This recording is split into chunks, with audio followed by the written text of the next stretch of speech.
Buenas tardes. Bueno, la presencia de Fernando Pérez La Sala acá es conocida, es el especialista en el tema, además de haber estado en la comisión y ser el titular de la materia. La única explicación para que esté sentado acá es eso, haber participado de la subcomisión, tratando de llevar un poco la experiencia que a diario vemos en el tribunal. Así que lo mío va a ser un humilde comentario para pasar después a escuchar a Fernando. Bueno, el tema del proceso sucesorio, cuando la comisión madre, digamos, nos bajó los lineamientos con los cuales teníamos que trabajar, siempre se planteó en el respeto del Código de Podetti, es decir, que como ya lo hemos escuchado hoy, acá digo que sigue siendo el Código de Podetti. Entonces, en virtud de eso, por ejemplo, no debíamos modificar los números de los artículos. Si algún artículo se suprimía, desaparecía, y si debíamos agregar artículos, iban a ser apartados que luego en la práctica han terminado siendo incisos. Sin embargo, en este caso ya se había producido un corrimiento y entonces lo que en el Código Podetti arranca en el artículo 315 en adelante, va a pasar a ser ahora desde el 321 en adelante. Ya vamos a ver también que hubo algunos temas que propusimos en aras de la celeridad del proceso y sobre todo por adaptarlo al Código Civil de la Nación, que luego la comisión no tomó y por lo tanto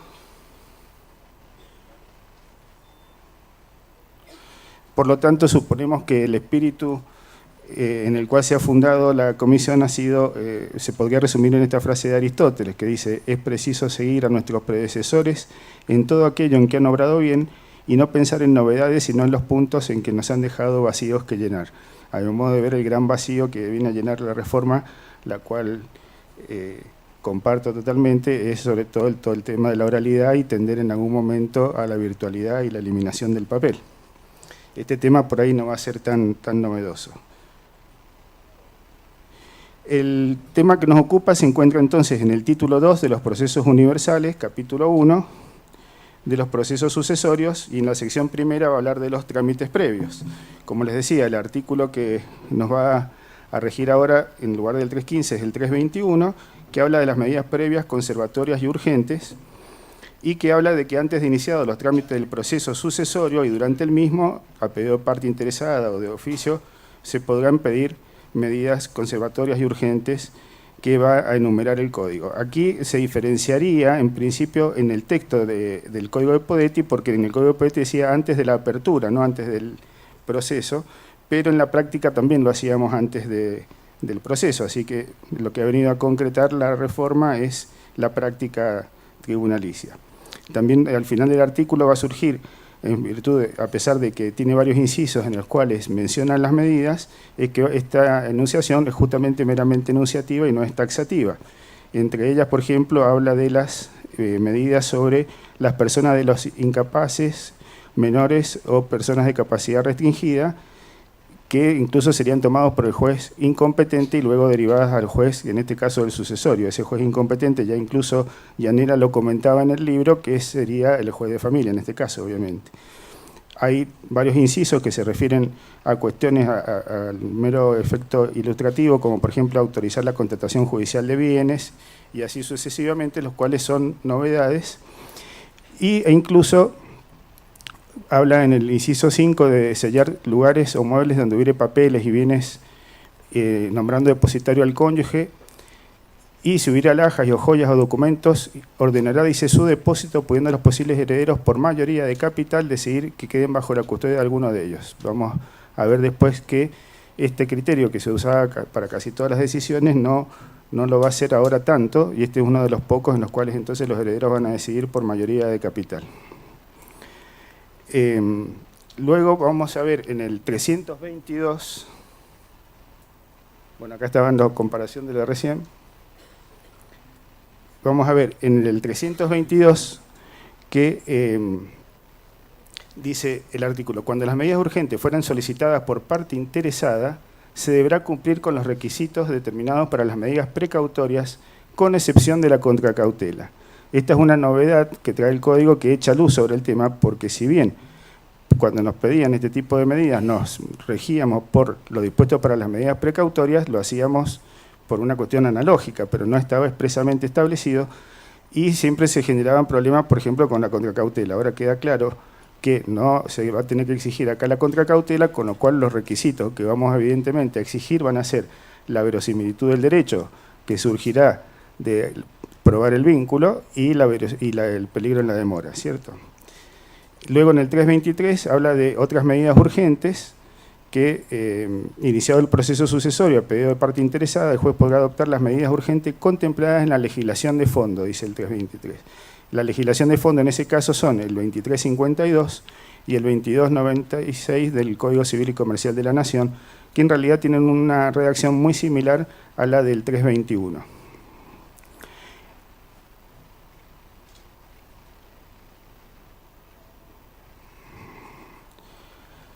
Luego, en el 324, habla de los trámites previos en la sucesión testamentaria. Aquí también sigue un poco al Código de la Nación, en cuanto el Código de Vélez traía muchos más artículos de la sucesión testamentaria que la intestada, siendo que la intestada es la más habitual, y el Código Civil actual, entonces, le ha dado más artículos a este tema, a este tipo de sucesión. Respecto de la testamentaria, dice: quien promueva el proceso sucesorio deberá acreditar la muerte o ausencia del causante, su legitimación y, en caso de poseer testamento hológrafo, presentarlo o denunciar quién lo tiene o en qué lugar se encuentra. Aquí ha habido un pequeño, entiendo yo, error de concepto al decir muerte o ausencia del causante, porque con la mera ausencia nunca vamos a poder abrir el sucesorio, y si hay una declaración de fallecimiento presunto, justamente va a decir eso. Pero además, o sea, no va a decir ausencia con presunción de fallecimiento, la sentencia dirá declarar el fallecimiento presunto. Pero además el artículo 335 del nuevo Código Procesal nos exige que aún en caso de fallecimiento presunto, obviamente la única forma de probar el fallecimiento a efecto de abrir la sucesión va a ser con el certificado de funciones pedido por el registro civil. Así que en realidad no debió distinguir aquí el artículo, pero bueno, es un detalle ilustrativo para traer alguna crítica, que si no, no tengo nada para criticar. Luego, avanzando sobre los pasos que hay que hacer para la presentación del testamento, que son similares al Código de Podetti, dice que deberá seguirse los trámites a su vez previstos por el Código Civil y Comercial de la Nación, y ahí está haciendo referencia al 2339 del Código Civil y Comercial de la Nación, y la novedad que trae en esta última parte el artículo es que si todos los herederos se encuentran de acuerdo sobre la firma del testador, entonces se puede prescindir de la pericia caligráfica, lo cual hasta hoy no se podía hacer. Y solo se va a hacer la pericia caligráfica si alguno de los herederos se opone o sea, no reconoce la firma. En la sección segunda van a aparecer las sucesiones intestadas y testamentarias, y por lo tanto el principio, el inicio, digo, del proceso sucesorio, el artículo 325. Dice en el inciso 1, además de los recaudos exigidos en el artículo 323, quien promueve el proceso sucesorio deberá necesariamente denunciar el nombre y domicilio de los herederos conocidos. Vuelvo al principio, acá al decir, además de los recaudos exigidos por el 323, en realidad es el 324, acá debe haber habido un problema de corrimiento, porque el 323 era el de las medidas urgentes, y en el 324, cuando habla del inicio de la sucesión testamentaria, ahí nos pide los requisitos que tiene que reunir el heredero. Así es que acá debemos hacer después una corrección en algún momento, y que este artículo es el 324. Una novedad que trae este artículo es que dice esto de que debe denunciarse el nombre y domicilio de los herederos conocidos bajo apercibimiento de cargar con las costas de toda actuación que genere el reconocimiento judicial posterior, con más los daños y perjuicios. Este, como les decía, es un avance porque viene a moralizar el proceso. Tenemos muchos casos en los que se hacen los distraídos, muchos herederos y a veces sus abogados, en denunciar otros herederos.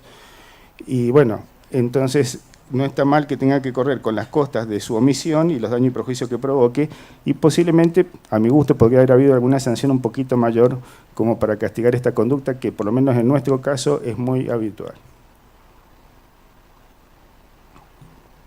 Después, al efecto de citar a los herederos conocidos, en el caso de la testamentaria, el código baja de las 5 publicaciones que nos exigía el Código de Podetti de hoy a 3 publicaciones en el mes, ¿no? para la citación de esos terceros y herederos testamentarios.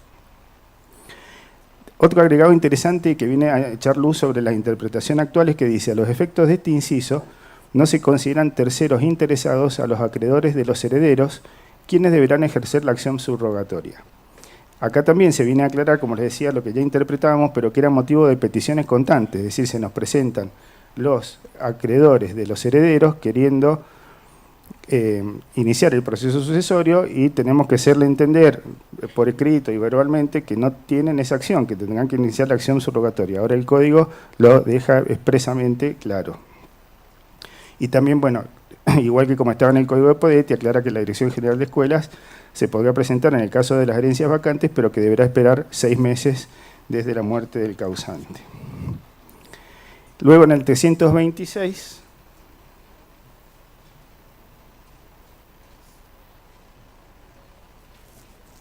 ¿Está bien? Una más. En el 326 vamos a encontrar el auto de apertura, y acá viene uno de los grandes temas que no se vieron de lo que habíamos propuesto. El artículo comienza diciendo: en el auto de apertura de la sucesión se dispondrá, inciso 1, la fijación de una audiencia con un intervalo no mayor de 30 días, debiendo el promotor hacer la publicación edictal con una antelación no inferior a 10 días desde la fecha fijada. Acá volvemos entonces sobre el tema de la audiencia, la cual había sido eliminada por el Código Civil y Comercial de la Nación en el artículo 2340, ya que dice: se notifica a los herederos denunciados en el expediente y se dispone la citación de herederos, acreedores y todos los que se consideren con derecho a los bienes dejados por el causante, por edicto publicado por un día en el diario de publicaciones, para que lo acrediten dentro de los 30 días. Eso nosotros lo habíamos tomado, hemos eliminado la audiencia del comparendo de herederos y entonces, una vez publicado el edicto, le damos esos 30 días para que se presente.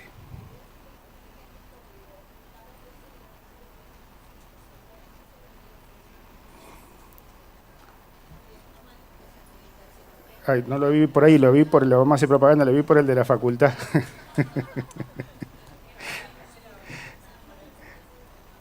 Bien. ¿Sigo? Bien. Entonces, bueno, ya vuelvo sobre la audiencia un poco cuando veamos ahora justamente precisamente lo de la audiencia. La notificación edictal, el mismo en el inciso 3, remite al artículo 72 del Código, y en el 72 el Código habla de una publicación en el Boletín Oficial, es decir, que este es el supuesto.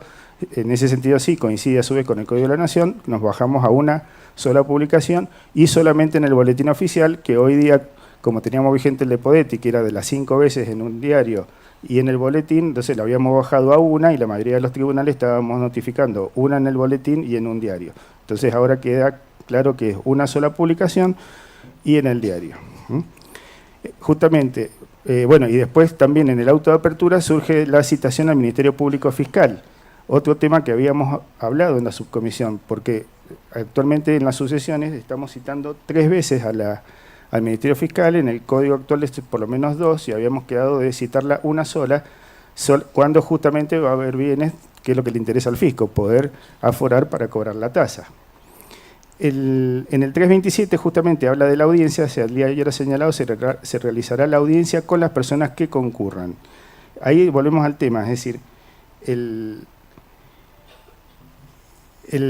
cuando le consulté a algunos de los miembros de la comisión por qué volvía a aparecer la audiencia que nosotros habíamos eliminado, me contestaron que ha sido a pedido de los abogados, lo cual es un poco contradictorio porque los abogados que se están quejando de que con este sistema van a tener muchas audiencias, justamente le estamos cargando de una audiencia que podía ser evitada.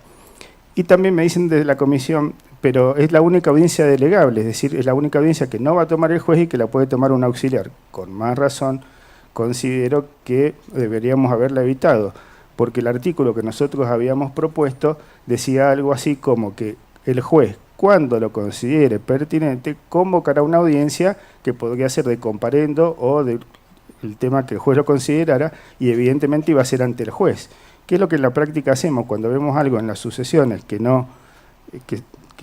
se nota que no funciona, que hay algún problema, llamamos y es ante el juez donde podemos obtener algún tipo de arreglo o terminar con la litigiosidad. Luego, el 328 nos habla de la declaratoria de herederos. Entonces, dice, ¿no es cierto? Luego de esta audiencia, acreditado, bueno, en la oportunidad de la audiencia, pero es como actualmente, es igual que ahora, habrá que acreditar, obviamente, la calidad de heredero, deberán estar los herederos presentes, se debe acreditar la publicación edictal, ¿no es cierto?, y acreditar el vínculo. Entonces, una vez, dice el 328, acreditado el vínculo de todos los reconocidos por quienes lo acreditaren previo dictamen del Ministerio Público Fiscal, se dictará sentencia de declaratoria de herederos o de aprobación de testamentos si correspondiere. No fija plazo el artículo. En el de Código de Podetis se fijaba un plazo de 8 días en el 319 apartado 5, con lo cual nos quedarían dos posibilidades de interpretación. La que nosotros pretendemos hacer, que entonces sería inmediatamente producida la audiencia, le damos la vista al Ministerio Fiscal y apenas vuelva al Ministerio Fiscal dictamos la declaratoria de herederos sin llamamiento, sin plazo, o la otra que quedaría es llamar a autos para resolver. Si llamáramos a autos para resolver no debería ser de más de 10 días, pero como es una sentencia, si es por eso podría llegar a ser de 30 días, cosa que nos parece excesivo en el tiempo de este tipo de procesos. En el inciso 2 del artículo dice, en la declaratoria de herederos se designará administrador definitivo y peritos. Otro tema en el que particularmente, y acá hablo a título personal, estoy totalmente disconforme. ¿Por qué? Por una cuestión de simplificación de los problemas sucesorios. La administración de la sucesión, hasta la sanción del nuevo Código Civil y Comercial, se presumía gratuita y solo era onerosa en el caso de que por la complejidad o porque así se acordara, por lo que dispusiera el juez, fuera onerosa. Pero el Código cambia esto. Y además, primero cambia en el 2346 del Código Civil de la Nación cuando dice los copropietarios de la masa indivisa pueden designar administrador definitivo, no dice deben designar administrador definitivo. Entonces, el mismo Código de la Nación lo plantea como una posibilidad. Y además, en el 2349 dice, entre otras cosas, del administrador que tienen derecho a remuneración, con lo cual el Código Civil de la Nación cambió la presunción y ahora la administración se presume onerosa y por excepción sería gratuita si así lo acordaran los herederos. Entonces, que el juez tenga la obligación de designar un administrador genera un problema más porque si la sucesión es problemática, no nos olvidemos que, como dice el doctor Pérez La Sala, la sucesión es lo más sencillo que hay hasta que se complica y es lo más complicado que hay. Entonces, cuando se complica, otro problema más es el de tener que regular o el pedido de regulación de este heredero que además había sido nombrado administrador. Luego, bueno, vamos a ver que tenemos acá una remisión en función de este inciso que nos remite al 322, que habla sobre las cuestiones sobre derechos hereditarios. Porque, en el inciso decía que deberíamos designar el administrador definitivo y peritos, eso sí lo tenemos que designar. Y conforme a lo dispuesto por el 332. En el 332 dice que todas estas cuestiones se sustanciarán en pieza separada y en proceso de conocimiento y que solo suspendería el trámite del proceso cuando sea necesario para la continuidad después del mismo el haber resuelto esto. Y realmente discutir el tema de la designación del perito o el administrador en pieza separada nos parece un poco excesivo. Si bien no se establece expresamente la forma en que se designa el administrador, suponemos que sigue estando el criterio de la mayoría de capital, o porque así lo dice el 2646 del Código Civil y Comercial de la Nación, o en su defecto el que el juez interprete que es el más idóneo, ¿no? Entonces siempre estaría el tema de estar a lo que diga la mayoría y eventualmente, si no, el juez elegiría el cónyuge, un heredero y eventualmente un extraño en caso de ser conveniente. Pero para eso tenemos que remitirnos al Código Civil de la Nación. Y en el 350, que también remite el inciso 2 del 328, porque luego dice que deberá realizarse las operaciones de inventario, evalúo y partición, fijándose el plazo para la realización de las dos primeras, según lo dispone el artículo 350.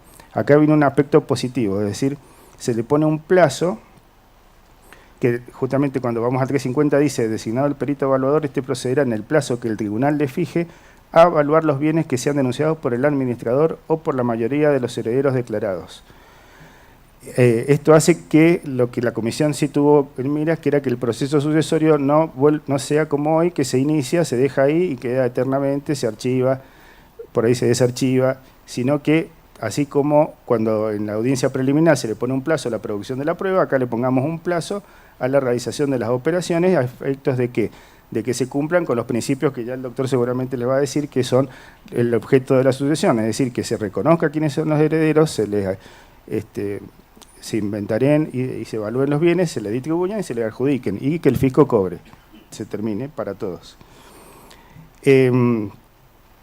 Ese es un gran aporte de la reforma y que tiende justamente a esto, a que los procesos se finalicen, que supongo que incluso que estos no finalicen también debe estar influyendo en la tasa de no producción, ¿no? de los procesos.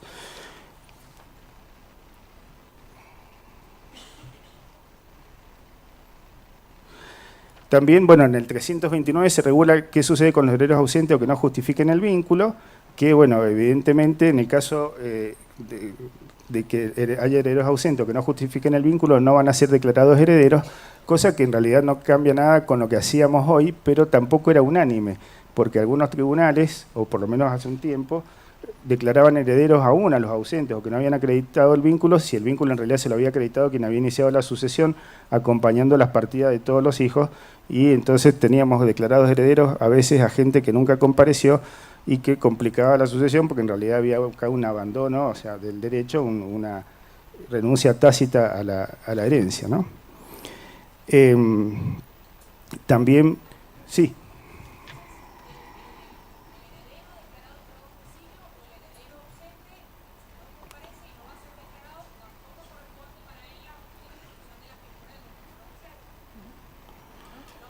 No, ya citado y no comparece, exacto. Se quedó fuera. Claro, no.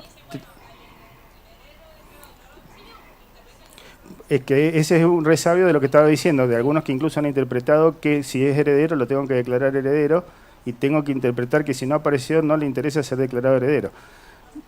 Es que eso va a tener algo que ver con el tema de la posesión hereditaria posiblemente también, es decir, esto de que el código establece que la posesión hereditaria, bueno, lo vamos a ver acá en el 330 ahora, que la posesión hereditaria la tienen los herederos legítimos, o sea, los herederos forzosos desde el mismo momento de la muerte del causante y la sucesión es al solo efecto de declararlo para los bienes registrables y en el caso de los herederos no forzosos para que sí sea, o sea, reconocerlos en el caso de, del que sean forzosos y declararlos en el caso de los no forzosos. Y solo en el caso de los forzosos al efecto de los bienes registrables, de los bienes no registrables, continúan en la persona del causante desde el momento de la muerte. Justamente, si no concurrieron a esta declaratoria es porque no les interesa.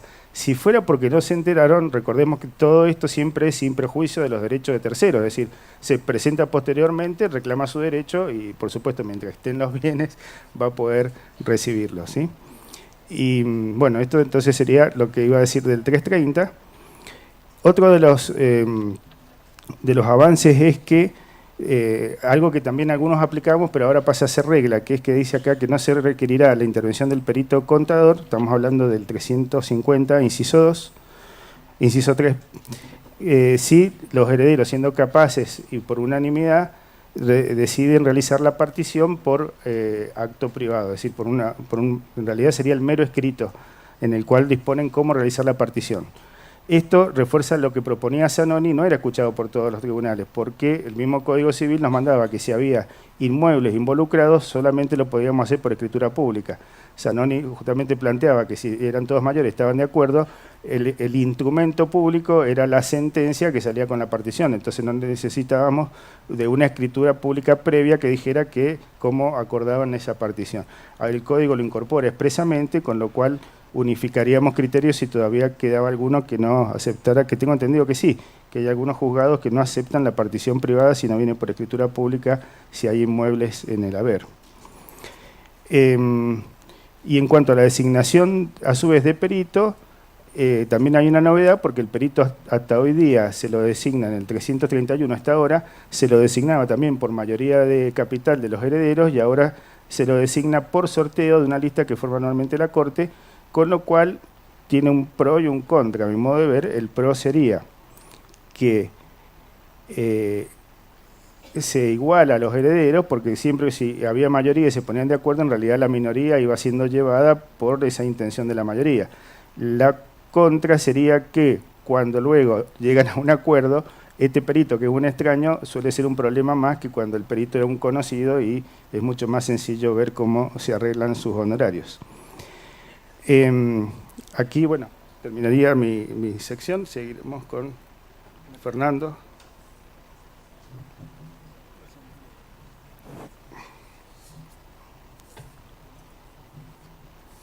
Me voy a parar porque soy chiquito.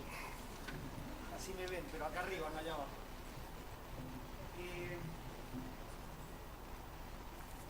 Recomendaciones.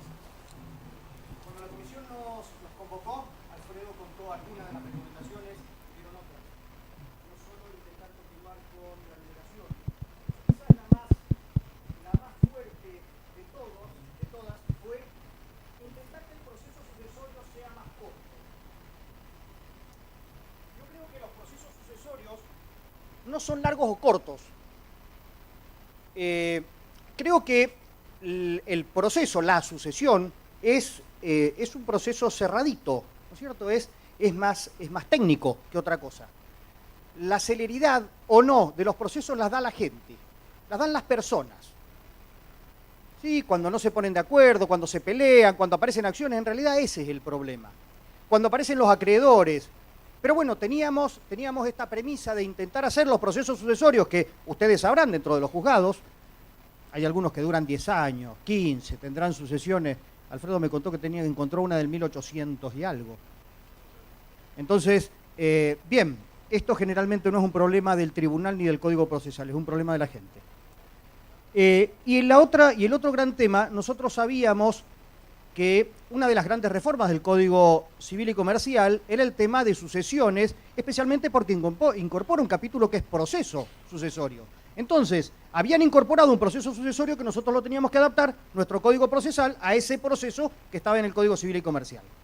Entonces, estas fueron las premisas. ¿Qué temas tratamos? Si ustedes me dicen cuál es lo fundamental de la reforma del Código Procesal Civil, Comercial y Tributario, la audiencia de comparendo, el tema de la administración de la sucesión, el tema de los acreedores, que era un dolor de cabeza, y el otro gran tema es el tema de la licitación. Esos son los dos grandes temas. Lo otro es una adaptación al Código Civil y Comercial, con, por supuesto, modificaciones, reformas, pequeños agregados o modificaciones que se fue haciendo al Código Procesal Civil. Mantener nuestras tradiciones era otro, y el tema de mantener el espíritu del Código Procesal. Gracias.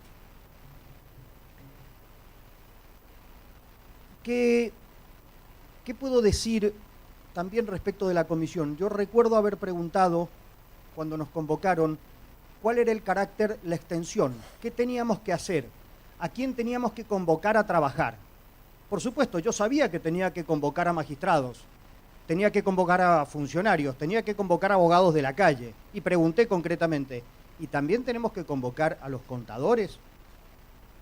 ¿Y también tenemos que convocar a los escribanos?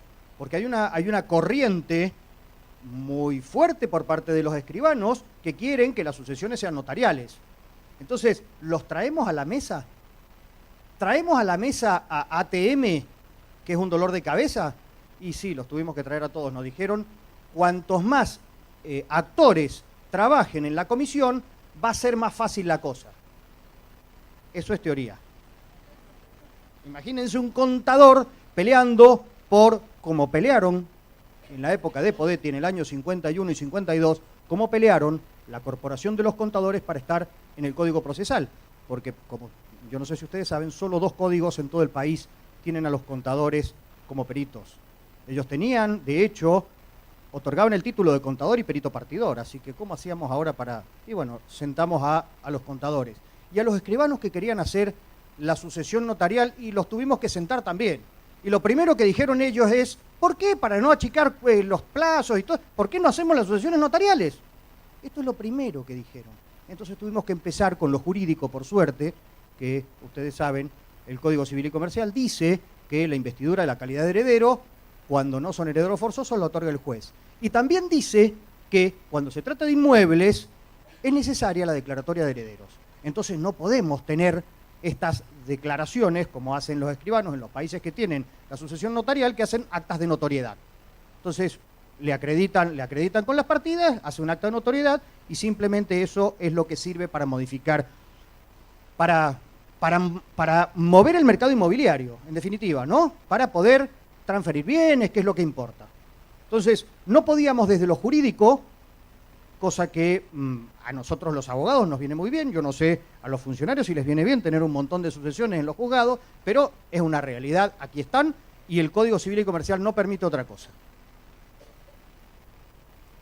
Que en cuanto a la administración, les dije que administración, uno era el tema de la audiencia de comparendo, el otro la administración, dentro de la administración algunos puntos, y el tercero era la licitación. Entonces, rápidamente vamos a intentar ver un pantallazo de esto.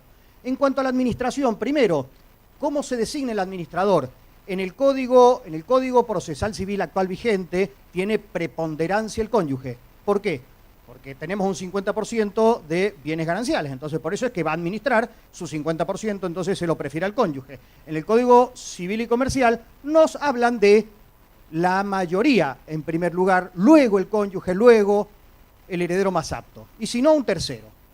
Entonces nos fuimos adaptando al Código Civil de la Nación. En cuanto a la sustitución, también dice por mayoría de capital, y en cuanto a la remoción, ven ustedes cuando vamos a remover, una cosa es sustituir, se nos murió, no quiere trabajar más el administrador, entonces ¿qué es lo que tenemos que hacer? Mayoría de capital lo cambiamos. Ahora, cuando lo tenemos que remover, lo tenemos que sacar. ¿Por qué lo vamos a sacar? Por mal desempeño generalmente. Acá no necesitamos ningún tipo de mayoría. Cualquier heredero que haga un planteo judicial y plantee la remoción del administrador de la sucesión, por mal desempeño, el juez tendrá que resolverle, por supuesto, dándole vista el derecho de defensa al administrador y demás, pero acá no necesito ningún tipo de mayorías. ¿Y qué particularidad tiene? Que se agrega el último párrafo que dice que en caso de remoción, el administrador removido no podrá votar. En caso de, por supuesto, vamos a votar la remoción, él no puede votar, era lógico. Pero lo que era lógico no estaba escrito. En cuanto a la fianza y posesión, nosotros teníamos la regla, ustedes saben, el Código Procesal Civil, regla, el administrador debe otorgar fianza de la administración, salvo que se pongan de acuerdo los herederos, bla, bla. Acá es al revés. En el Código Procesal Civil, Comercial y Tributario, en concordancia con el artículo 2350 del Código Civil y Comercial, el administrador no está obligado a garantizar el cumplimiento de sus obligaciones. Y ahí viene la excepción. Salvo que el testador, la mayoría de los coherederos lo pida, o que lo ordene el juez a pedido de interesados que demuestren la necesidad de la medida. Entonces, esto que es muy común en los juzgados, hoy por hoy, vamos a tener que modificar esta estructura que tenemos de fianza. Fianza, no hay ni fianza personal, ni fianza real, ni fianza del abogado, no más fianza como regla general, salvo que la pidan. Pago a acreedores es el otro gran tema. El pago de los acreedores creo que es el gran problema. Es el gran problema para nosotros los abogados, es el gran problema, creo que es uno de los grandes problemas que tienen en los juzgados es cuando aparecen los acreedores. Primero, los abogados no sabemos qué hacer, muchas veces en los juzgados tampoco saben qué hacer cuando aparecen los acreedores. Entonces, intentamos trabajar el tema de acreedores. No fue fácil y creo que tampoco lo resolvimos. A ver, no lo resolvimos porque tampoco está resuelto en el Código Civil y Comercial con claridad. La idea que todos teníamos es qué posibilidad hay de hacer en el Código Procesal una especie de concordato, como se hace en los procesos concursales, llamar a todos los acreedores. A ver, de hecho, el Código Civil y Comercial remite, en cuanto al pago de los acreedores, remite a la ley de concursos. Entonces, cuando habla de cómo van a ser pagados los acreedores, dice conforme a la ley de concursos. Ahora, la ley de concursos tiene un orden, y la ley de concursos tiene una estructura, y la estructura es, yo tengo ciertos días para denunciar a los acreedores, esos acreedores se tienen que presentar en un plazo. Pero meter esto que es muy claro, dentro de un proceso concursal, dentro de lo que es un proceso sucesorio, creo que se da de patadas. ¿Por qué? Porque el sistema sucesorio, lo prioritario del sistema sucesorio es primero pagarle a los acreedores y después distribuir los bienes. Entonces, si nosotros queremos rápidamente buscar todos los acreedores y pagarle a todos los acreedores para después distribuir los bienes, y los acreedores no han perdido, no se les ha prescrito el crédito, tienen derecho a cobrar, tienen 10, 5, 3 años para cobrar el crédito, y yo hago una sucesión rápida, no me los puedo sacar de encima. No puedo porque es el derecho que tienen los acreedores. Y primero se paga y después se reparten bienes. Entonces, sí intentamos hacer delimitar un poco el derecho de los acreedores. Recuerdan ustedes que existen dentro del Código Civil y Comercial, y en el Código de Vélez también, los acreedores tardíos. Son aquellos acreedores que se presentan después de haber hecho las operaciones de partición y adjudicación. ¿Y estos tienen derecho? Sí, tienen derecho. Si no se les había prescrito el crédito, ¿por qué no van a tener derecho? Entonces tendrán derecho a cobrar sobre el valor de los bienes que cada uno de los herederos haya recibido. Entonces, si esos acreedores tardíos en el Código Civil tienen derecho, ¿cómo le voy a limitar con un código procesal el derecho que tienen? Entonces lo que intentamos hacer es marcarle un poquito la cancha al administrador para ver cómo hace para tener un poco más de claridad y que los acreedores no vayan presentándose cuando quieren. Entonces esto es lo que trabajamos en la comisión. ¿Qué es lo que dice? Que el administrador definitivo, por supuesto, es el responsable del pago de los acreedores. Esto, claro, es novedoso. Antes ¿quién le pagaba a los acreedores? Se pagaba en una hijuela de bajas. Se hacía una hijuela de bajas, el perito contador dejaba bienes separados para que los acreedores pudiesen cobrar. Ahora el Código Civil y Comercial obliga, dentro de las obligaciones que tiene el administrador, es de pagar las deudas. Es una especie de liquidador, sin que lo sea así específicamente, pero es una especie de liquidador, porque tiene facultades para vender bienes para poder pagar las deudas. Entonces, si le da facultades, aún en contra de la totalidad de los herederos con autorización judicial para vender bienes, para pagar deudas, ¿cómo vamos a decirle después? Bien, ¿qué es lo que nos ocurre? Y esto también es el fundamento para que, como decía el doctor Dantiac, también tienen derecho a cobrar honorarios. La función del administrador es totalmente diferente. Va a tener que pagar, entonces va a tener derecho al cobro de honorarios. Entonces, ¿qué es lo que dice? El administrador definitivo es el responsable del pago de los acreedores conforme lo prescribe el Código Civil y Comercial de la Nación. Y ahora vamos, ¿qué es lo que se nos ocurrió a nosotros? A tal fin deberá notificar a los acreedores conocidos, el administrador, a los conocidos, a los que se hayan presentado en la audiencia, esa audiencia que no es audiencia de comparendo, pero que es una audiencia, prevista en la audiencia del 327 del Código, para que en un plazo de 10 días formulen su pretensión de cobro presentando las probancias que acrediten su derecho. Una especie de concordato. A ver, llamémoslo a ver qué hacemos. Y entonces acá el administrador, aquellos acreedores que se hayan presentado en la audiencia o que los conozca, o que eso los va a citar en un plazo de 10 días para que me traigan las probanzas de qué es lo que ellos pretenden. ¿Qué pasa si no vienen estos acreedores? Y yo no les puedo. El derecho a cobrar no lo van a perder. Pero bueno, me sirve para ordenar un poquito el proceso. Esta es la verdad. Luego de estos 10 días que llamó a todos los acreedores, dice, el administrador deberá presentar un informe al tribunal en un plazo de 10 días en el que plasme su opinión acerca de las acreencias presentadas. Este crédito sí, creo que este no, me parece que este está pidiendo mucho. Esto es lo que va a presentar el administrador. De esta presentación se dará vista a los demás coherederos por un plazo de 5 días para que reconozcan o no el crédito. Esta presentación le notificamos a los demás coherederos. Si los herederos en forma expresa y por unanimidad reconocen el crédito, el juez emitirá a favor del acreedor declaración de legítimo abono. La declaración de legítimo abono a nosotros nos suena un poquito rara, pero en el Código Procesal de la Nación la tienen hace 1000 años. Y como el Código Civil y Comercial, está claro, ¿no? Dios atiende en todos lados, está en todos lados, pero atiende en Buenos Aires. El Código Civil y Comercial se hizo conforme en parte, a lo que está en el Código Procesal Civil de la Nación. Y en el Código Procesal Civil de la Nación tienen esta declaración judicial de legítimo abono, que es cuando el juez dicta una resolución y dice, tiene el derecho a cobrar. Nadie se ha opuesto, el derecho es válido, a partir de ahora puede cobrar. Entonces, transcurrido ese plazo, el juez, si hay acuerdo de los demás coherederos, están de acuerdo unánimemente y reconocen el crédito de estos acreedores, o de los 5 que trajo reconoció 2, reconocieron 3, no importa, a estos los declarará de legítimo abono y tendrán derecho a cobrar. ¿Qué pasa con el resto? Los acreedores de aquellos créditos no reconocidos deberán iniciar o continuar la acción pertinente. Entonces estos acreedores van a tener que ir al proceso ordinario, al proceso ejecutivo, a donde tengan que ir, depende del crédito que tengan. ¿sí? A iniciar un juicio. ¿Sí? El silencio nosotros lo hemos interpretado como una negativa. Es como está en el Código Civil y Comercial. El silencio se entiende como que no se reconoce el crédito. En cuanto a la remuneración, como les decía, la remuneración tiene origen en el Código Civil y Comercial de la Nación, que establece que hay que pagarles. Esto también estaba en el Código Procesal de la Nación. Vuelvo a repetir, como muchas normas del Código Procesal de la Nación terminan en el Código Civil y Comercial, nosotros terminan también en nuestro código, que tenemos que adaptarlo, y entonces ustedes saben, en los juzgados ya se establece el tema, mayoritariamente, el tema de la remuneración a los administradores, que será conforme a lo que están manejando, la cantidad, el volumen, el trabajo que tienen y demás. El inventario del avalúo, otro de los temas que también tiene que ver con una modificación profunda. El tema del inventario del avalúo dice, debe hacerse, esto es el Código Civil y Comercial de la Nación, 2 normas para ver qué pasó con la tercera.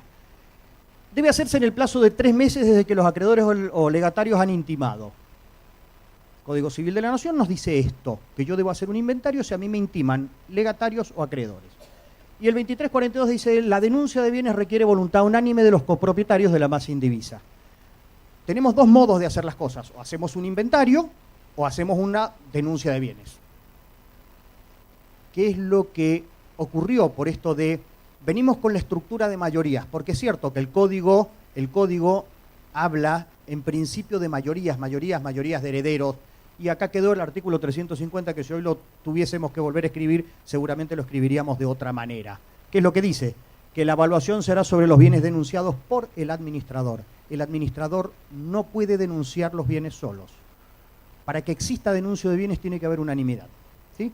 Sí puede haber el administrador denunciando bienes, pero luego, corrido vista de esto, a los demás coherederos, ellos tienen que estar de acuerdo. Entonces, esto es un error que seguramente, si uno hubiese tenido un poco más madurado la normativa, hubiese cometido menos errores. Esto es lo que yo pienso. Si hoy tuviésemos en la comisión que volver a redactar el código, algunos pequeños ajustes le haríamos sin ninguna duda. Que estos ajustes son más a partir de la experiencia y de lo que uno escucha y de las vivencias y de las discusiones, que lo que nosotros teníamos un código civil caliente, nos acababa de llegar, y teníamos un proceso que no lo teníamos estructurado en un código civil y teníamos que adaptarlo. Entonces, puede ser que existan algunos errores. Este es uno cuando hablamos del administrador, cuando en realidad el código dice que la denuncia de bienes debe hacerse por unanimidad. Sí.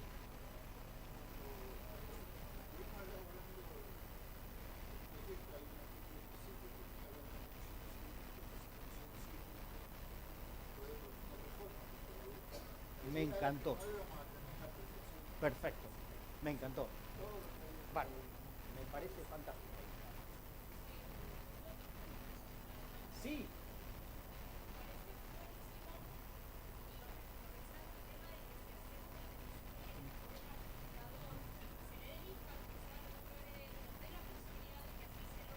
Sí. Es cierto.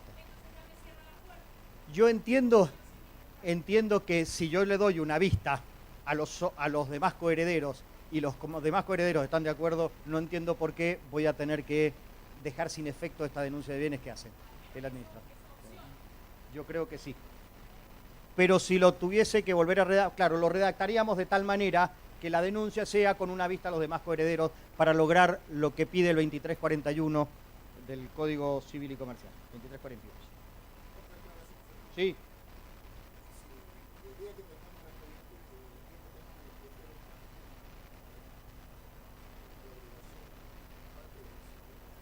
Uh-huh.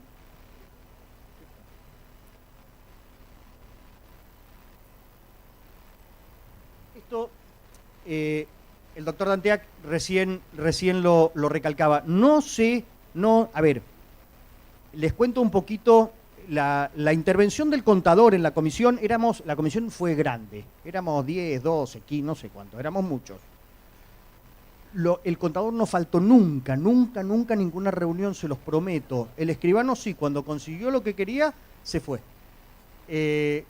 Cuando escuchó lo que tenía que escuchar, se fue, vino un tiempo. Ahora el contador no faltó nunca, fue terrible. El contador Marre, que es el que en el Consejo Profesional se encargaba de el tema de no sé, era una cosa muy puntual, muy específica, era complicado, muy, muy, muy puntilloso. Logramos, luego de un tiempo de mucha discusión, porque éramos varios, por suerte, varios abogados y un solo contador, era valiente, pero conseguimos esto. Era por mayoría porque yo no era el más grande, pero estaba el doctor André, habían otros que sí eran más grandes. Entonces, ¿qué es lo que quedó? Un artículo, creo que muy bien redactado, es esto, que Alfredo nos contaba recién. No se requerirá intervención del perito contador cuando los herederos mayores, capaces y por unanimidad tengan un acuerdo del modo, cómo hacerlo, bla, bla. En realidad esto, que nosotros lo tenemos, porque nosotros podemos obviar al perito contador, el que nos obliga a meter al perito contador es ATM. También lo trajimos ATM a la mesa, quiero que sepan. Y lo primero que le dijimos a ATM, ¿están dispuestos ustedes a bajar las tasas? Porque quieren que los procesos sean más rápidos, ¿están dispuestos? Tengo que hablar con el jefe, nosotros esto es una cuestión política. Nada más que una cuestión, un dato. El porcentaje que se paga de tasa de justicia en las demás provincias por los procesos sucesorios nunca en ninguna provincia supera el 1%. Sí, estoy hablando en Entre Ríos el 0,3%. En Santa Fe el 0,5. Nosotros estamos el 3 del triple del avalúo. Madre de Dios, ¿no? Esto realmente en los procesos sucesorios, esto es complicado. Hay mucha gente que no termina su sucesión, llega a la declaratoria de herederos porque no tiene plata para pagar las tasas. A eso súmenle la caja forense, súmenle el derecho fijo, súmenle los honorarios del abogado, súmenle los honorarios del contador y madre de Dios, lo que cuesta un proceso sucesorio. Y es entendible para la gente. Cuando estuvo el representante legal de ATM, no. A ver, sí, la idea estaba, sí, claro, sí, qué bueno, pero yo no tengo capacidad de decisión, yo tampoco tengo capacidad de decisión, pero está clarísimo que es confiscatorio. A ver, es una tasa. Las tasas son retributivas de un servicio. ¿Qué servicio me da ATM cuando yo le llevo el expediente a la contadora y le digo, ¿me liquidás el porcentaje? ¿Qué es lo que hace ATM? Entonces esto, creo que en algún momento alguien va a tener que plantearlo. Espero que no haya nadie de ATM porque me voy a encontrar con el auto quemado afuera cuando vaya. Bueno, esta es la verdad que la sufrimos en Mendoza. Quienes litigamos, seguramente ustedes no la ven en los tribunales, pero nosotros la pasamos muy mal con esto. Por la gente, por supuesto. Entonces, ¿qué es lo que pusimos? Que si estaban todos de acuerdo, eran mayores y capaces, directamente podíamos hacer las operaciones sin necesidad de contador.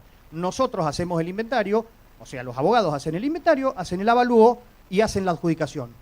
A ver, no la hacemos nosotros, la hace la gente. Son todos presentes, mayores, capaces, cada uno va a proteger el derecho que tiene. Hacemos esto y no le damos intervención a ATM.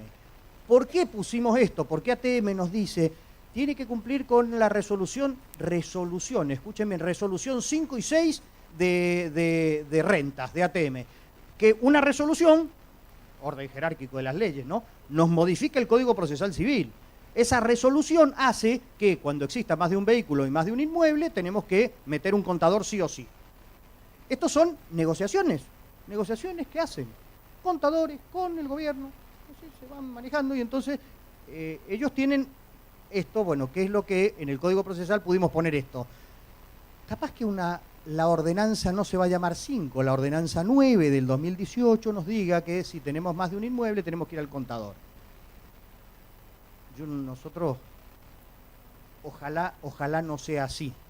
¿Por qué? Porque si no se incrementa en un 6% los honorarios de las sucesiones al perito que hace las operaciones de inventario, avalúo y partición.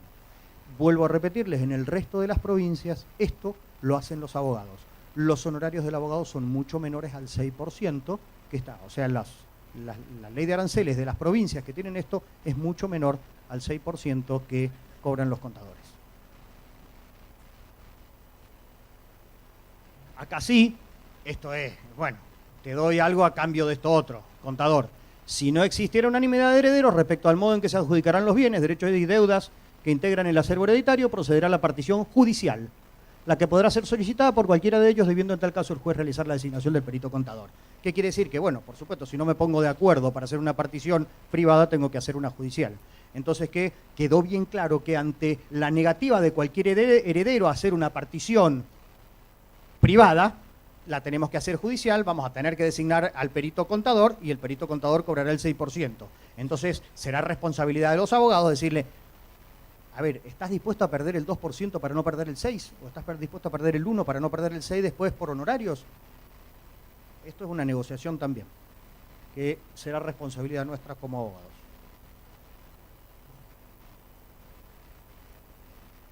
Partición privada o adjudicación. Dice, todos los herederos capaces, presentes y de acuerdo, esto es una parte del artículo, podrán formular la partición de conformidad con el Código Civil y Comercial y presentarla al juez para su aprobación. Ustedes saben que nosotros tenemos 3 tipos de partición. La partición extrajudicial, la partición judicial, que hace el contador actualmente, y la partición mixta, que es esta que firman las partes en un instrumento privado y la presentan al juez para su homologación. Este es el modo, ¿sí? ¿Qué es lo que nos trae el Código Civil y Comercial? Nos dice que lo podemos hacer de la manera que nosotros creamos y la presentamos al juez. Esto es lo que nosotros conocemos en nuestro, sin que esté denominado, en el Código Procesal, la partición mixta. Instrumento privado presentado al juez. ¿Está claro? Ahora, el Código Civil de la Nación no trata la partición privada propiamente dicha, la partición extrajudicial. No la trata. ¿Quiere decir que no está? Sí, sí está. Nosotros podemos hacerla, pero en realidad, cuando en la comisión intentamos que quedara plasmado esto. Hay personas, esto a partir de la experiencia, hay personas que no quieren judicializar, no quieren que aparezcan los bienes en expedientes públicos. Algunos uno lo sabe, otras no. Está en la intimidad de cada uno. Entonces, recurren en algunas oportunidades, no creo que sean las mayores de las veces, sino la menor cantidad de veces posible, cuando tienen la declaratoria de herederos, van al escribano y parten los bienes, hacen una partición. Dicen, estos son los bienes y los vamos a partir de esta manera, somos todos presentes, mayores, capaces, tenemos unanimidad y queremos esto. El escribano hace una escritura pública y la escritura pública directamente la inscribe en el registro. ¿Estamos? Eso es lo que se llama la partición extrajudicial o notarial. Esto no es hacer un proceso notarial, no. Tenemos declaratoria de herederos. Lo lógico es que exista también denuncio de bienes, pero no necesariamente debe estar. Si estamos todos, somos los 3 hijos y decimos, mira, lo que nosotros tenemos acá está acredito con la planchuela del registro de la propiedad, con el 02 del registro del automotor. Miren, estos son los bienes que tenemos y los vamos a repartir de esta manera. Es lo que queremos, señor escribano, inscriba. El escribano hace una escritura pública e inscribe. ¿Estamos? Esto no está. Nosotros en la comisión creímos que era importante que estuviera por una cuestión más que económicamente, cuando uno le pregunta a un escribano, por supuesto esto es libre, pero más o menos un escribano cobra un 2% por hacer esta escritura del valor de los bienes. Hay algunas personas que están dispuestas a pagar el 2% para no publicitar esto, para no discutir más, termina declaratoria de herederos, se van al escribano y se terminó la sucesión. ¿Qué es lo que pasa? Sí, el escribano tiene que tener en cuenta muchas cosas. Tiene que tener en cuenta que estén las conformidades profesionales, que no hayan acreedores, que no hayan otros interesados. Muchas cosas. Es cierto que hay escribanos que, no les gusta hacer esto, salvo por el 2%. En ese caso sí les gusta. Entonces, cuando les dice, no, mire que los bienes son todos estos, sí, bueno, vamos, hagámoslo. Pero si no es cierto que son agentes de retención, tienen este tipo de problemas, tienen que controlar demasiadas cosas y no les gusta la partición, pero hay otros escribanos que les encanta, ¿sí? Y entonces fomentan este tipo de partición extrajudicial. Nuestros clientes y la mayoría de nuestros clientes no está dispuesto a pagar el 2%, vamos a ir por la partición mixta, que es instrumento privado, todos de acuerdo, presentes, mayores, capaces, se lo presentamos al juez, el juez homologa, el juez ni mira la estructura, ni cómo está distribuido, ni quién recibió más, nada, presentes, mayores, capaces, homologa y se terminó. Y esa homologación luego se inscribe. Nosotros teníamos la partición extrajudicial o notarial de la que hablaba recién, la teníamos prevista en el artículo 321, en el inciso, en el bis y en el ter, pero bueno, quedó afuera y quedó afuera. Creo, simplemente creo, que no quiere decir que no se pueda hacer una partición notarial. Yo no creo que la directora del registro no vaya a inscribir una escritura en la que está transcripto, por supuesto, debe estar transcripta la declaratoria de herederos, debe estar transcripto los bienes, debe acompañar a la escritura las titularidades de los bienes que se están inscribiendo, muchos requisitos propios de un notario. Hoy, Fernando, hoy se hace. Hemos tenido casos en el tribunal donde el escribano se lleva el expediente, retiene tasa, aporte de derecho fijo y hace el tracto, justamente, la escritura por tracto sería más similar al tracto abreviado acá y adjudica directamente e inscribe la adjudicación. Sí, hoy se hace, hoy es más fácil hacerlo porque en el Código Procesal Civil está. El problema es que en el Código Procesal Civil y Tributario no está con esta claridad. Entonces, por eso nosotros queríamos que quedara claro, pero bueno, esos dos, el 321, el bis y el ter, no están.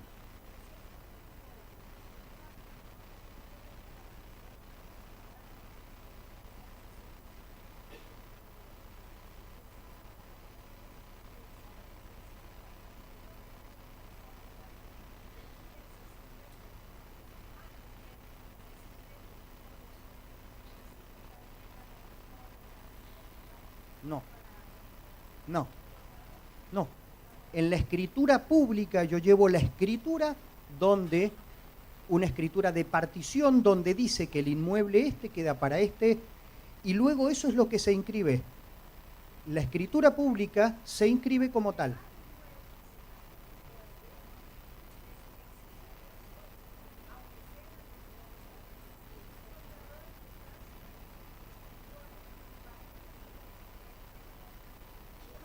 Bueno, bien, vamos otra vez. Rentas.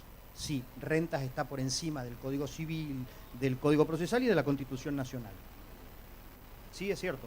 Sí, administrativamente, el gran problema... No, pero, a ver, los escribanos hoy por hoy hacen particiones notariales sin necesidad del trámite administrativo. ¿Sí? Esto lo hacen sin necesidad del trámite administrativo. Lo hacen por instrumento público, por escritura pública. Sí.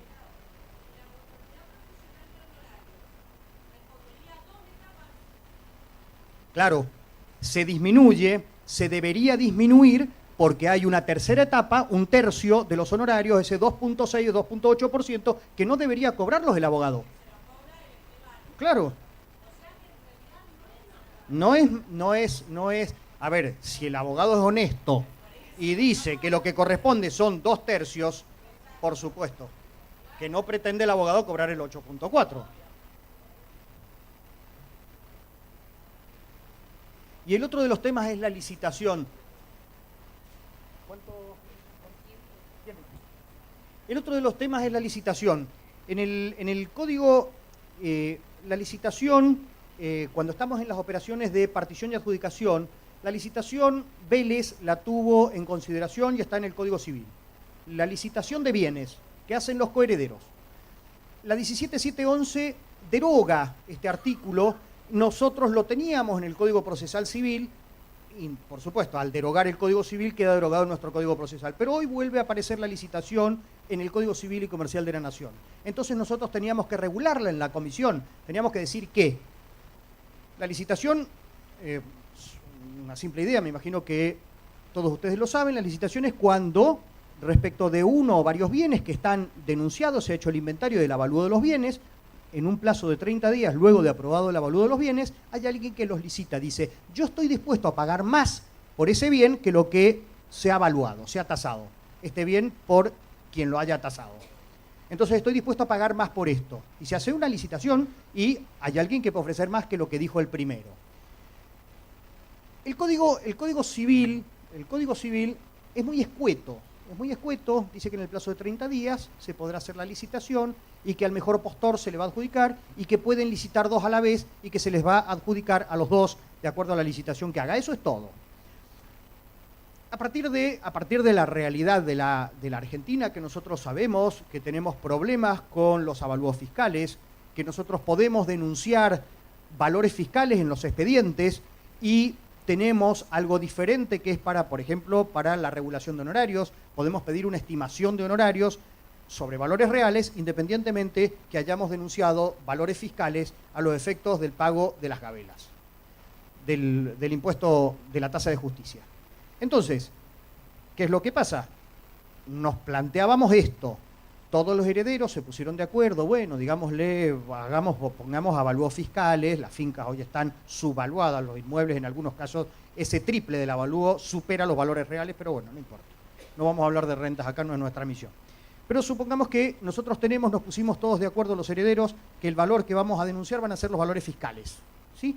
Entonces, aprobados los valores fiscales, hay uno de los herederos, que es el que tiene plata, que dice, yo voy a licitar por el 30% más de lo que está ahí en el valor fiscal. Y el resto, que no tiene plata, no sabe qué hacer. Y se lo adjudican a quien tiene plata, porque los otros no tienen plata. Entonces se le termina adjudicando sobre un valor que es un valor inferior al valor real de plaza por, digamos así, una vivada, que en realidad es el motivo por el cual se derogó, porque aquel que tenía dinero podía quedárselo. Entonces, en realidad ese fue el motivo por el cual se lo deroga la 17711, pero hoy lo traemos y lo tenemos de nuevo. Entonces, ¿qué hicimos nosotros? Empezamos a ponerle las trabas lógicas que lo que venía diciendo la doctrina y la jurisprudencia del año 30, 40, 50, 60, hasta el 68 de la 17711, lo deroga. Entonces, las críticas que tenía, nosotros las rescatamos, aquellas críticas más algunas otras, especialmente por estos temas. Entonces, redactamos un 355 que está mejor, tiene menos posibilidad, que dice que en el plazo de 30 días de aprobado el avalúo, cualquiera de los herederos puede pedir la licitación de uno o varios de los bienes para que se le adjudique dentro de su hijuela por un valor superior al del avalúo aprobado. En tal caso, el juez convocará una audiencia citando a todos los interesados. En la audiencia se licitarán los bienes cuya adjudicación se hubiese solicitado entre los herederos que comparecieren, adjudicándose al mejor postor. El código no habla de audiencia, habla de licitación. Entonces, lo que están pensando en otras provincias con las que tuvimos la oportunidad de hablar es, ¿y cómo vamos a hacer? ¿Alguien va a licitar en el plazo de 30 días y le van a correr una vista al otro y luego de esa le van a correr vista al otro? No. El juez hace una audiencia, nosotros dijimos que haga una audiencia única, ahí liciten todo lo que quieran. En una única audiencia tienen que resolverlo. Y ahora, las limitaciones. No puede pedirse la licitación si entre los herederos hay menores, incapaces o con capacidad restringida. Esto no lo tiene el Código Civil y Comercial. En los casos en que el avalúo aprobado no refleje razonablemente el valor real del bien licitado, ya sea por el transcurso del tiempo, por el criterio de evaluación aplicado o por cualquier otra circunstancia, deberá realizarse una retasación del mismo exclusivamente a tales efectos. Entonces, de esta manera nosotros evitamos el problema de la licitación. Esto lo vimos en un fallo de ahora del 11 de septiembre de la Corte, que toma en realidad el fallo no tiene un código procesal civil, comercial y tributario vigente, pero es lo que refleja. Entonces esto fue muy bueno, el tener un artículo, por supuesto, si la Corte hubiese tenido el 355 hubiese sido mucho más fácil. ¿Qué es lo que ocurrió en este caso? 3 minutos. Esto es un caso de San Rafael en el cual había un señor que tenía 2 herederos. Empiezan en el proceso en el 2009, en el 2012 se hace el inventario y avalúo de los bienes y se aprueba el inventario. No se aprueba. Por distintos motivos se empieza a impugnar estas cosas que nos encantan a los abogados. Hacen un segundo avalúo de bienes igual al primero, pero con otro perito, y en realidad utiliza valores fiscales que eran los mismos valores del 2012, que los pone ahora, pero en realidad, creo que no supera más del 2% del valor que tenían en el 2012, en el 2015 este nuevo avalúo. Entonces en el 2016 viene uno de los herederos y dice, yo voy a licitar porque el Código Civil y Comercial está vigente, entonces yo licito. Y licito todos los bienes. Eran dos inmuebles y un vehículo y un rodado. Por ello ofrece entre el 5 y el 10% más del valor que estaba valuado, tasado esto. ¿Tasado cuándo? En el año 2012. En el año 2012. Y decía, Código Civil está vigente. Y el otro decía, esto es un abuso de derecho. Nosotros, desde el año 2012, las cosas no valen esto. Primera instancia, ¿qué es lo que ocurrió en primera instancia? Bueno, acá estás. Que otro de los argumentos, que no tenía dinero. Este es uno de los motivos por los cuales se sacó la licitación. El que tenía dinero podía licitar y el que no tenía no podía. Entonces él dijo que no tenía dinero y que el avalúo estaba desactualizado, que es ajeno al valor, a los valores de plaza. Primera instancia rechazó la licitación, alegando, entre otras cuestiones, los mismos argumentos que teníamos antes de la 17711. Cámara ratifica el fallo agregando que la licitación debe tratar sobre valores reales de los bienes, so pena de enriquecimiento. Aludió al ejercicio abusivo del derecho del artículo 10. Y la Corte Suprema confirma el fallo en fecha 11 del 9 del 17. ¿Qué es lo que nosotros creemos? Que si hubiese tenido vigente el 399, le hubiese sido muchísimo más fácil, porque ahí estaban todos los requisitos que tuvo que utilizar la Corte. En realidad, las tres instancias utilizaron como argumento para rechazar esta licitación. Muchas gracias, perdonen el tiempo.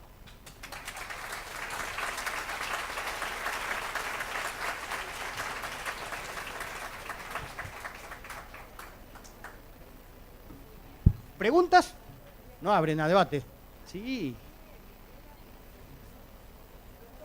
Sí.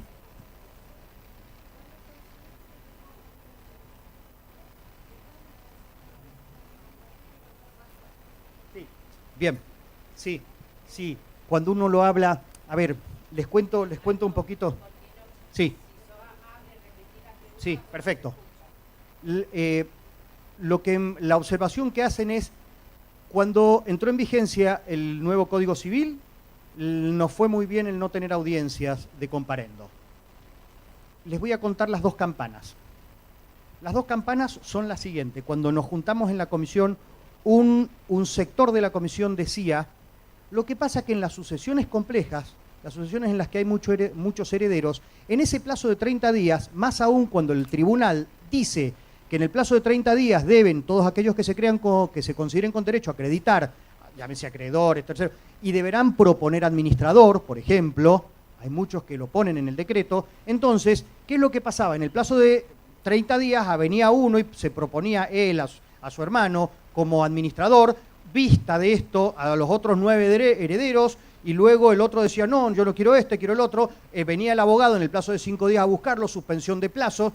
Terminamos en una declaratoria de herederos luego de 9 meses, ¿sí? Porque se pedían suspensión de plazo por estas cosas. Entonces pensamos que era bueno que, ahora hemos acortado plazo, en 30 días no se fijara esa audiencia, y en esa audiencia se discute si va a haber administrador, si quieren contador o no quieren contador.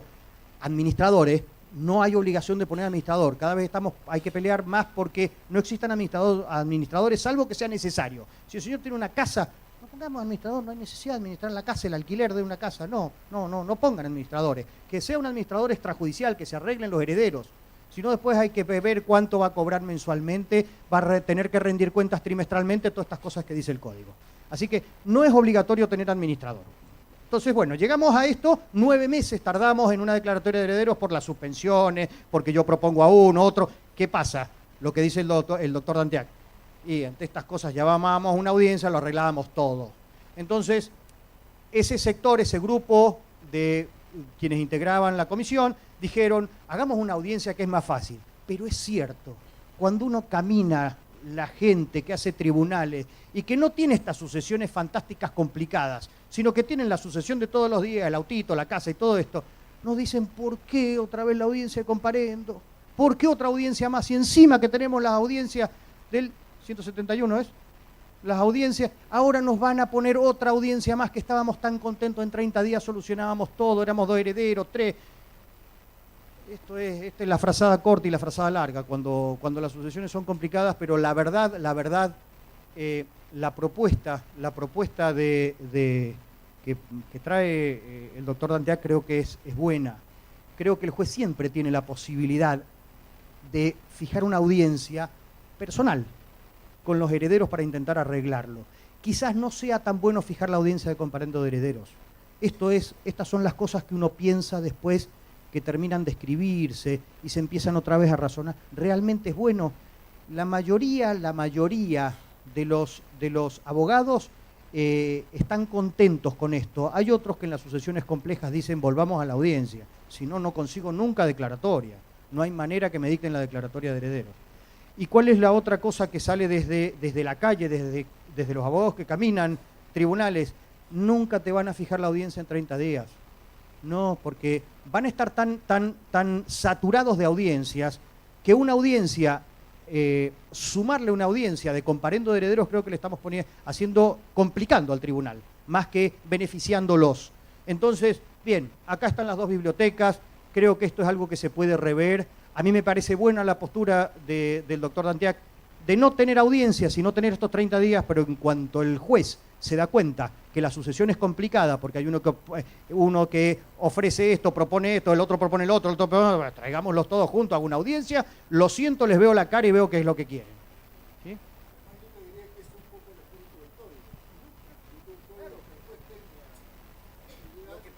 Lo que pasa es que hoy está la audiencia, no se llama audiencia de comparendo, pero dice el día y hora fijada, quizás no sea tan importante. ¿Por qué? A ver, yo creo, esto lo hablábamos, creo que la semana pasada con el doctor Danteac, si tuviésemos la flexibilidad al manejar el actual Código Procesal, el que va a entrar en vigencia en febrero, de que el juez tenga el criterio de decir si va a dar 30 días, como dice el Código Civil, o va a fijar una audiencia, creo que ya nos abriría la puerta. Ahora, dependerá del criterio. Capaz que los jueces digan, acá dice que tengo que fijar una audiencia y la fijo. Veo que estoy cargado de audiencias, no puedo 30, lo siento, vamos adentro de 90 días la audiencia. Entonces no lo sé. La verdad que creo que la realidad va a ser la que nos va a devolver lo que nosotros vamos a tener que o modificar o aceptar o flexibilizar de acuerdo a donde estemos parados. Sí.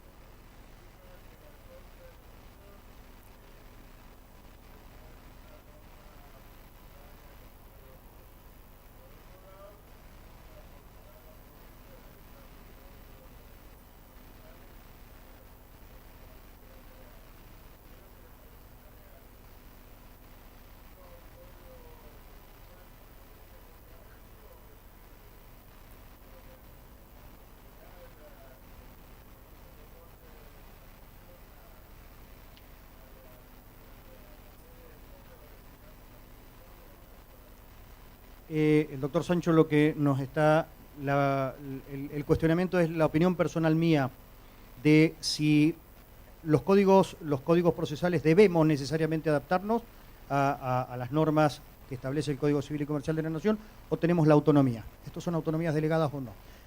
A ver, doctor, con todo poco importa lo que yo piense.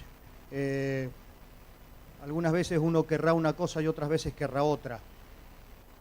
Yo creo que existen normas básicas que nos establece el Código Civil y Comercial. Si a mí el Código Civil y Comercial me dice que yo tengo que hacer una licitación, la tengo que hacer. Yo puedo limitarla, ampliarla, ¿sí? Regularla. Si a mí el Código Procesal no me dice que tenga que hacer una audiencia, yo creo que es facultad de un Código Procesal fijar una audiencia. De la misma manera como es facultad de los códigos procesales decir que en lugar de una publicación en el boletín oficial, tengo que hacer 5 o 3 o 1 en cada lado. De hecho, creo que ningún tribunal hace lo que dice el Código Civil, que es una única publicación en el boletín oficial. Lo menos que hacen es una en el diario y una en el boletín. Hay otros que hacen 3, hay otros que hacen 5, hay otros que hacen audiencia y comparendo. Entonces, yo creo que esto es facultad de los códigos procesales. Yo no creo que nos da las pautas, los principios básicos el Código Civil. Y nosotros debemos caminar dentro de lo que nos parezca más prudente, a la idiosincrasia propia de la provincia también.